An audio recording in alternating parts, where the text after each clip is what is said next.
მოგესალმებით. ევროკავშირი არის გლობალისტური და ნეოლიბერალური პოლიტიკური პროექტი, რომელიც იმართება ზე სახელმწიფოებრივი და ზე ეროვნული სტრუქტურებით. მართალია ევროკავშირს ოფიციალურად 7 სტრუქტურა მართავს და იქმნება ილუზია, რომ ყველაფერი ხალხის ნებისა და ამომრჩევლის ინტერესების მიხედვით კეთდება, მაგრამ რეალურად ასე არ არის.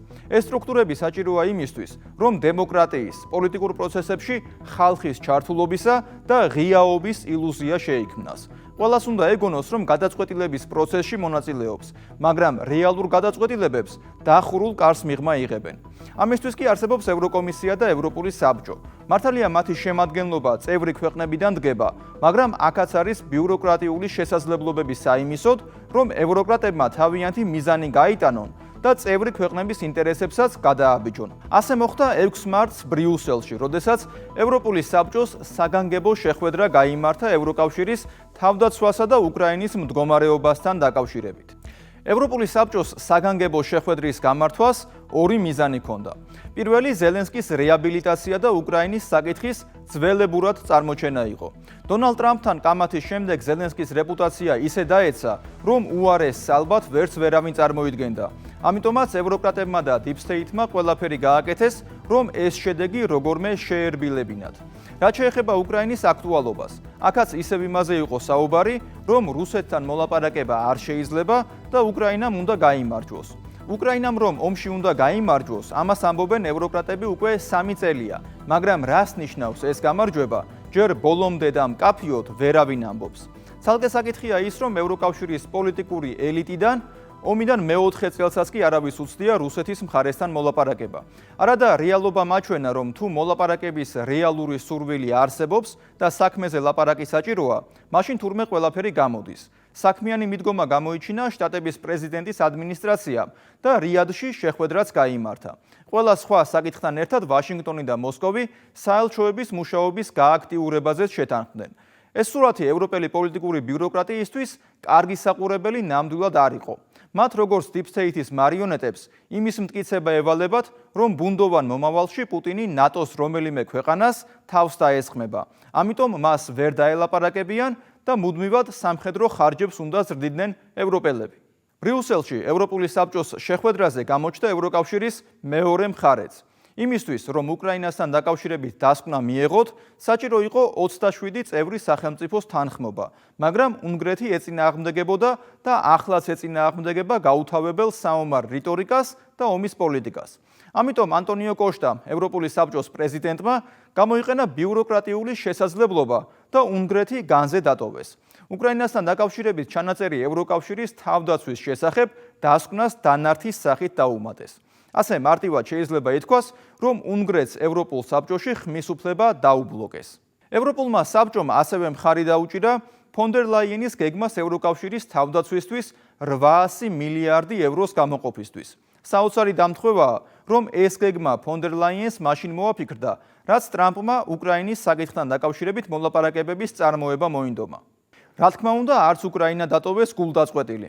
იმ ფონზე, რომ შტატებიდან შეიარაღება და ფინანსები მცირდებოდა, ფინანსური მხარდაჭერის კუთხით ევროკავშირი უკრაინას 2025 წელს 30 მილიარდ 600 მილიონ ევროს გამოუყოფს, საიდანაც 12 მილიარდ ნახევარი евро იქნება უკრაინის ფონდიდან, ხოლო თითქმის 18 მილიარდი евро რუსეთის გაყინული აქტივებიდან მიღებული მოგებით. ეს არ არის პირველი შემთხვევა, სადაც ევროპული პოლიტიკური ელიტა საკუთარ რეალურ სახეს ავლენს. მათი მიდგომა მარტივია. ვინც მათ ხედვას არ ემხრობა, მათი მტერია. უნგრეთი და პრემიერი ორბანი საომარ, გლობალისტურ და ნეოლიბერალურ პოლიტიკას არ იზიარებენ. ამიტომ ორბანი ბრიუსელისა და ევროკრატების მტერია. ისეთ შეხვედრებში, სადაც უნგრეთის წარმომადგენლის ყოფნა აუცილებელია და ამას ევროკავშირის კანონები ითვალისწინებს, იქ მისთვის ხმის უფლების წართმევას ცდილობენ. ხოლო ისეთ შეხვედრებში, სადაც ევროპელი ლიდერები მათი ინიციატივით იკრიბებიან, მაშინ პრემიერ ორბანსა და უნგრეთის წარმომადგენლებს არც ეპატიჟებიან. ასე იყო მაგალითად ბოლო შეხვედრაზე ლონდონში. ბრიტანეთის პრემიერმა კირ სტარმერმა მისი კოლეგა ვიქტორ ორბანი არც კი მიიწვია სამიტზე. მიზეზი ნათელია, ევროკავშირის ლიდერებს იმაზე უნდა ესაუბრათ, რომ უკრაინამ ომში უნდა გაიმარჯვოს და ამ ფონზე ორბანის იქ ყოფნა და რეალობის მოსმენა ნამდვილად არ სურდათ. მიუხედავად ამისა, ორბანისგან მკაცრი შეფასება მაინც დაიმსახურეს. ლონდონში ევროპელმა ლიდერებმა მშვიდობის არჩევის ნაცვლად გადაწყვიტეს, რომ ომის გაგრძელება სურთ. ეს იყო ორბანის სიტყვები. გლობალიზმისა და ნეოლიბერალიზმის მახასიათებელია ისიც, რომ მართვა ტოტალიტარული უნდა იყოს. ისე როგორც ეს ჯორჯ ორველს ჰქონდა წარმოდგენილი მაშინ, როცა თავის ცნობილ რომანს წერდა. უნდა არსებობდეს ერთი ხედვა და ნებისმიერი, ვინც ამ ხედვას არ იზიარებს, უნდა გააქრონ. დღეს ევროკავშირი ძალიან ემსგავსება ტოტალიტარულ სისტემას, სადაც ხმის უფლების წართმევაც მოსულა და არჩევნების გაუქმებაც, ისე როგორც რუმინეთში. რუმინეთის ფონზე არ არის გასაკვირი, რატომ ითხოვდნენ ევროკრატები მათი მარიონეტების სახით საქართველოში არჩევნების შედეგების გაუქმებას. ევროკავშირის რეპრესიული პოლიტიკის შესახებ ნახეთ ანი ნადირაშვილის სიუჟეტი. 15 წლის განმავლობაში უნგრეთში ვებრძოდით ლიბერალურ ტალღას, ვაჩერებდით მიგრაციას, ვიცავდით ტრადიციულ ფასეულობებს, პატივს ვცემდით რელიგიურ თემებს დაბალი გადასახადების პოლიტიკით, ისე რომ არ გვქონდა მწვანე გარიგება. ჩვენ გარკვეულწილად გმირები ვიყავით, გარკვეულწილად განსხვავებების კუნძულად ვჩანდით ლიბერალურ ოკეანეში. ეს ინტერვიუ უნგრეთის პრემიერმა ცნობილ ამერიკელ ჟურნალისტს ტაკერ კარლსონს რამდენიმე კვირის წინ მისცა. ახლა ის მშვიდად ძის და ღიმილით საუბრობს. თუმცა გასული 15 წელი მისთვის და მისი ქვეყნისთვის ნამდვილი გამოწვევა იყო. ორბანს ყოველთვის მკაცრი გამომეტყველება და კრიტიკული ტონი ჰქონდა. ევროპარლამენტში მისი გამოსვლები ხმაურს იწვევდა. იყო მმართველი, რომელსაც არ სურდა დამსგავსებოდა კოლექტიურ ევროკრატებს. არ უნდოდა მორჩილად მიიღო მათი ყველა დირექტივა და უარი თქვა მათი თამაშის წესების მიღებაზე. 2018 წელს დაძაბულობამ პიკს მიაღწია. გავიხსენოთ ეს ისტორია. მესიჯი არის ნათელი. უნგრეთში ყველაფერი არასწორად მიმდინარეობს და უნგრეთის მოქალაქეებს აქვთ დემოკრატიისა და კანონის უზენაესობის უფლება, ისევე როგორც ევროპის თითოეულ მოქალაქეს. უნგრეთის მიმართ უკმაყოფილება ბრიუსელში პირველად 6 წლის წინ გაჩნდა. როგორც კი ქვეყნის პრემიერმა ვიქტორ ორბანმა ბრიუსელიდან თავს მოხვეული უკონტროლო მიგრაციის პოლიტიკა გააკრიტიკა. ევროკრატებმა მაშინვე აღმოაჩინეს, რომ უნგრეთში თურმე დემოკრატია აღარ ყვავის და საერთოდაც ბუდაპეშტში ცუდი რაღაცეებიც ხდება. ნამდვილად საინტერესო დამთხვევაა. ევროკრატების დავალებით ჯუდით სარგენტინი მაშინვე მოხსენება გააკეთა. რა თქმა უნდა ნეგატიური. ორბანი გამოიყვანეს დემოკრატიის მთავარ საფრთხობელად. თურმე თავისუფალ მედიას ერჩის. თურმე მართლმსაჯულებაში ერევა. თურმე კანონის უზენაესობას პატივს არცემს. თურმე ბოროტად იყენებს ევროკავშირის სახსრებს. პრეტენზიების სია ქალბატონ სარგენტინის საკმაოდ ვრცელი ჰქონდა.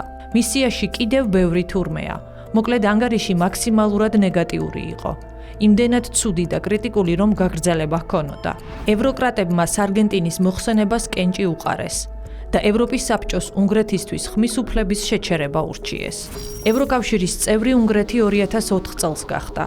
მას შემდეგ უნგრელები თავს ლაღად გრძნობენ. დემოკრატიითაც სარგებლობენ. სიტყვის თავისუფლებითაც და ცხოვრებით ტკბებიან. მოსწონთ საკუთარი ტრადიციები. აფასებენ ქრისტიანულ ღირებულებებს და უცებ ბრიუსელიდან მოახსენეს. თქვენ მანდ ნამდვილი ჯოჯოხეთი რომ გაგიშლიათ, ხალხი რომ დაგიტყოვებიათ და გაზეთებს არ აკითხებთ. ჩვენ მოვალთ და წესრიგს დაგიმყარებთო. ვიქტორ ორბანი ცდილობს ახსნას, რომ ის როგორც არჩეული პრემიერი თავად წარმოადგენს ხალხს და რომ ეს მისი ხალხის დაკვეთაა უარი თქვას უკონტროლო მიგრაციაზე. პრემიერმა ევროპარლამენტში გამოსვლის დროს თქვა, რომ ქვეყნის სუვერენიტეტს დაიცავდა და არ მიიღებდა უნგრეთის ინტერესებისთვის საზიანო გადაწყვეტილებას. უნგრეთი არ მიიღებს ამ შანტაჟს, არ მიიღებს უკანონო მიგრანტებს და გააგრძელებს საკუთარი უფლებების და საზღვრების დაცვას. აუცილებლობის შემთხვევაში კი წინააღმდეგობასაც გაგიწევთ. ის იყო პირველი, ვინც ასე ღიად და დაუფარავად დაუპირისპირდა ევროკრატებს. შესაბამისად იყო პირველი, ვისაც სანქციებით დაემუქრნენ და ყოველ წელს ცდილობენ ორბანი მკაცრად გაასამართლონ და ასანქცირონ. ევროკრატები ვიქტორ ორბანის თავიდან მოშორებას დღემდე ცდილობენ. ყოველთვის როცა ორბანი ბრიუსელის ჩინოვნიკებს არ ეთანხმება, მას სანქციებით ემუქრებიან. დემოკრატიას უწუნებენ. ხმის შეჩერების ბერკეტი ბრიუსელს ჯერ არავის წინააღმდეგ არ გამოუყენებია. ყველას ესმის, რომ ევროკავშირში განსხვავებული აზრი შეიძლება ჰქონდეს ყველას. ვეტოს უფლებაც სწორედ ამიტომ შემოიღეს. სწორედ ეს განსხვავებულობა აძლევდა ამ კავშირს უნიკალურობას. პოლიტიკოსებისგან კი კონსენსუსის მიღწევას მოითხოვდა. მაგრამ როგორც კი ბრიუსელი გლობალური დიპსტეიტის გაგრძელება გახდა, თამაშის წესები შეიცვალა. განსხვავებული აზრი უკვე დაუმორჩილებლობის ნიშანია და არა დემოკრატიის. ქვეყნის სუვერენიტეტის დაცვა უკვე ღალატია და არა პატრიოტიზმი. 2000 წლებში, როცა ქვეყანა ჯერ ევროკავშირის, შემდეგ კი ნატოს წევრი გახდა, Deep State-ის პირისპირ აღმოჩნდა. მას უბრალოდ უთხრეს, რომ განსხვავებული მოსაზრების ან პოლიტიკის გატარების უფლება არ ჰქონდა. მაშინაც კი, როცა კარგად ხედავს და ესმის, რამდენად დამღუპველი შეიძლება იყოს სხვაგან მიღებული გადაწყვეტილებები მისი სამშობლოსთვის. ორბანს ესმის, რამდენად მძიმე იქნება ქვეყნის ეკონომიკისთვის უკონტროლო მიგრაცია. კარგად ხედავს, როგორ გაიზრდება კრიმინალი, რამდენად დაიძაბება სოციალური განწყობები და შეიცვლება კრიმინალური ფონი. მაგრამ მას გაჩუმებას უბრძანებენ. ორბანს ესმის, რამდენად დამაზიანებელია უკრაინის ომი. კარგად ხედავს, რომ ევროკავშირის ეკონომიკას ომის წარმოება აღარ შეუძლია. რესურსები არ არსებობს. ის მოლაპარაკებებს მოითხოვს. ინიციატივასაც ხელში იღებს და სამშვიდობო პოლიტიკით ჯერ ჩინეთში ჩადის. შემდეგ რუსეთში. ბოლოს ამერიკაშიც. თუმცა ბრიუსელიდან ისევ მუქარის განცხადებები ისმის. მათ ევროკავშირის განადგურებული ეკონომიკა. ომში დაღუპული უკრაინელები ან განადგურებული ქალაქები კი არ ადარდებთ, არამედ ერთობა ევროკავშირის შიგნით. ორბანმა თურმე ერთობა დაარღვია. ჩვენ გვინდა გამოვხატოთ ჩვენი უკმაყოფილება პრემიერ-მინისტრის ორბანის არაკოორდინირებული მოგზაურობით მესამე ქვეყნებში, განსაკუთრებით უკრაინის ომის საკითხთან დაკავშირებით, რამაც ნამდვილად დააზარალა ევროკავშირის ერთიანობის შეუცვლელი სურათი. რუსეთის წინააღმდეგ სანქციების დაწესებით. რუსეთის ეკონომიკას ვერაფერს დავაკლებთ. ეს მხოლოდ ჩვენ დაგვაზიანებსო, ამტკიცებდა ორბანი, მაგრამ მაშინაც სანქციებით დააშანტაჟეს. ორბანს აღიქვამენ როგორც ურჩს და არა როგორც პოლიტიკოს, რომელიც საკუთარი სამშობლოს ინტერესებს ატარებს. Deep State-ის გადაწყვეტილება არც საჩივრდება და არც ეჭვებს ექვემდებარება. ვაშინგტონში თქვეს, ბრიუსელში გაიმეორეს და კავშირის ყველა წევრი ვალდებულია შეასრულოს. ურჩების დასჯაში მონაწილეობას ამერიკული Deep State იწყებულობდა. ტაკერი ამბობს, რომ მან იცის, როგორ მუშაობდა სახელმწიფო დეპარტამენტი და USAID უნგრეთის პრემიერის წინააღმდეგ, როგორ ადგენდნენ და აფინანსებდნენ ისინი ორბანის საწინააღმდეგოდ ოპოზიციას. მათ დემოკრატიული პროცესის აფეთქება სურდათ, ამბობს კარლსონი. წამყვანი გაოცებას ვერ მალავს იმის გამო, რომ ყველაფერი, რაც ადრე კულისებში ისმოდა, სიმართლე აღმოჩნდა. დიახ, ასეა, კონსპიროლოგები ცუდ დღეში არიან, იმიტომ რომ მათი თეორია რეალობა აღმოჩნდა. ამიტომაც ახლა შეთქმულების ახალი თეორია უნდა ეძებონო. ვფიქრობ, მათ ვისაც უყვარს შეთქმულების თეორიები, დიდ გასაჭირში არიან. მოუწევთ ახლის პოვნა, რადგან ერთ-ერთი მათგანი რეალობა აღმოჩნდა. ეს რაც შეეხება იუმორს. სინამდვილეში კი რეალობა გაცილებით უფრო საშიშად და სახიფათოდ გამოიყურებოდა. Deep State იყენებდა ამერიკელი გადამხდელების ფულს იმისთვის, რომ სხვადასხვა ქვეყნებში საკუთარი იდეოლოგია, თამაშის წესები და ინსტრუქციები შეეტანა. ეს არის გადასახადის გადამხდელთა ფული, ასე რომ თუ ამას პოლიტიკურ საკითხად არ განვიხილავთ, არამედ მორალურ საკითხად, ფაქტია, რომ დასავლეთის ლიბერალური ელიტა იყენებდა შეერთებული შტატების გადასახადის გადამხდელთა ფულს თავისი იდეოლოგიის გასავრცელებლად მთელ მსოფლიოში და აფინანსებდა უნგრეთში არასამთავრობო ორგანიზაციებს, უხდიდა პოლიტიკოსებსა და მასმედიას, ასე რომ ეს იყო შეთქმულება ჩვენი სუვერენიტეტისა და დამოუკიდებლობის წინააღმდეგ. არა მხოლოდ ამერიკული Deep State ხარჯავდა თავის ბიუჯეტს სხვა ქვეყნების სუვერენიტეტის წინააღმდეგ, არამედ როგორც ორბანი ამბობს, ბრიუსელიც კი. ორბანი ამბობს, რომ უნგრეთი ევროკავშირის ბიუჯეტში ფულს რიცხავდა. ამ ფულით კი ბრიუსელის ჩინოვნიკები უნგრეთში ქვეყნის მტრებს აფინანსებდნენ. კიდევ უფრო სკანდალურია, თუ ასე შეიძლება ითქვას, რომ ჩვენ ვიხდიდით ფულს ბრიუსელის ბიუჯეტში, ხოლო ისინი აფინანსებდნენ ჩვენს მტრებს შინ. გესმით რა ხდება? ეს არის ლიბერალური ღრმა სახელმწიფო, გლობალური ლიბერალური ღრმა სახელმწიფო და ახლა ვხედავთ, როგორ მოქმედებს ის. ეს აჩენს სერიოზულ კითხვებს. შემთხვევითი არ იყო, რომ ოვალურ კაბინეტში შესვლის შემდეგ დონალდ ტრამპმა ბაიდენის ადმინისტრაციის გაკრიტიკება დაიწყო და USAID-ის პროგრამების 83% უკვე დახურა. სკანდალური განცხადებები გაკეთდა. ითქვა, რომ ეს ფული სხვა ქვეყნებში არეულობების მოწყობას ხმარდებოდა. ორბანი Deep State-ს კომუნისტურ იდეოლოგიას ადარებს. ისინიც კომუნისტური იდეოლოგიით შედიოდნენ სხვადასხვა ქვეყნებში. ქვეყნებს ართმევდნენ სუვერენიტეტს, აწესებდნენ კომუნისტურ რეჟიმებს და შემდეგ მათ მკაცრი ხელით მართავდნენ. განსხვავებული აზრი, კრემლში მიღებული გადაწყვეტილების წინააღმდეგ გამოსვლა დაუმორჩილებლობას ნიშნავდა. ასეთ პირებს კი ებრძოდნენ. ზუსტად იგივე სურათს ხატავს ტაკერთან საუბარში ორბანიც. თუმცა ახლა ის ლიბერალურ იდეოლოგიაზე ყვება. მაგრამ ახლა თეთრ სახლში ტრამპი შევიდა. ახლა ტრამპი თავად მოითხოვს ომის შეწყვეტას უკრაინაში. ამბობს, რომ სანქციებს აზრი არა აქვს. რომ ევროპის ქვეყნებმა თავად უნდა შეადგინონ პოლიტიკური დღის წესრიგი. Deep State-ს ამერიკაში ბრძოლა გამოუცხადეს. მაგრამ Deep State-ის ისტორია ამით არ დასრულებულა. ახლა ის შეტევას ბრიუსელიდან ცდილობს. ერთი ჩექმა ევროკავშირზე დარჩა.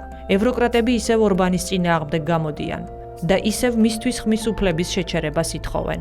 ევროკრატები ისევ ქართული ოცნების წინააღმდეგ გამოდიან და საქართველოს წინააღმდეგ სულ უფრო და უფრო მკაცრ რეზოლუციებს აინიცირებენ. რამდენიმე დღის წინ საპარლამენტო უმრავლესობის ლიდერის წერილი გამოქვეყნდა. მამუკა მდინარაძე ამბობს, რომ Deep State უკვე ევროპიდან ცდილობს საკუთარი გავლენების შენარჩუნებას.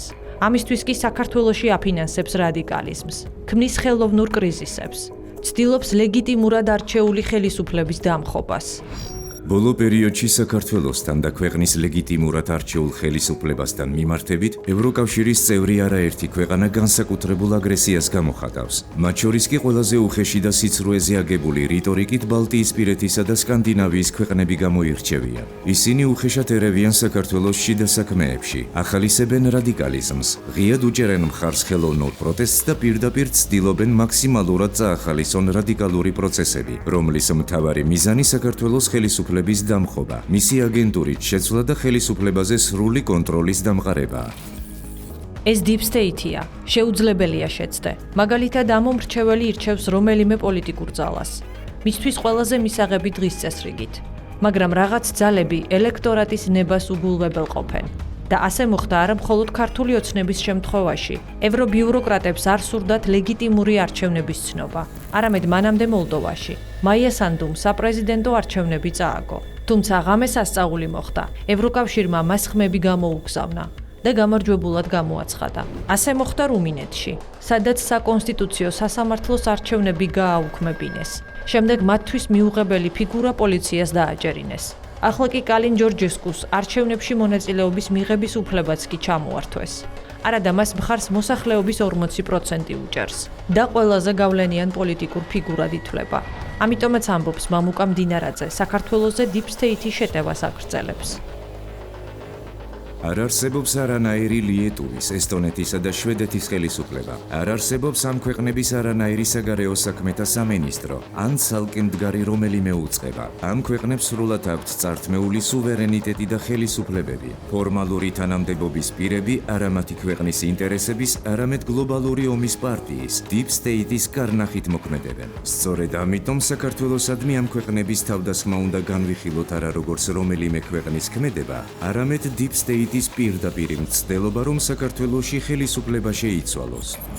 ამერიკაში ტრამპის ადმინისტრაციამ Deep State-ის წინააღმდეგ კონკრეტული ნაბიჯები გადადგა, მაგრამ ბრიუსელი ცდილობს ამერიკული Deep State-ის ფუნქციები ევროკავშირის ფონდებსა და ორგანიზაციებზე გადაანაწილოს. მამუკა მდინარაძემ ამ მცდელობას Deep State-ის რებრენდინგი უწოდა.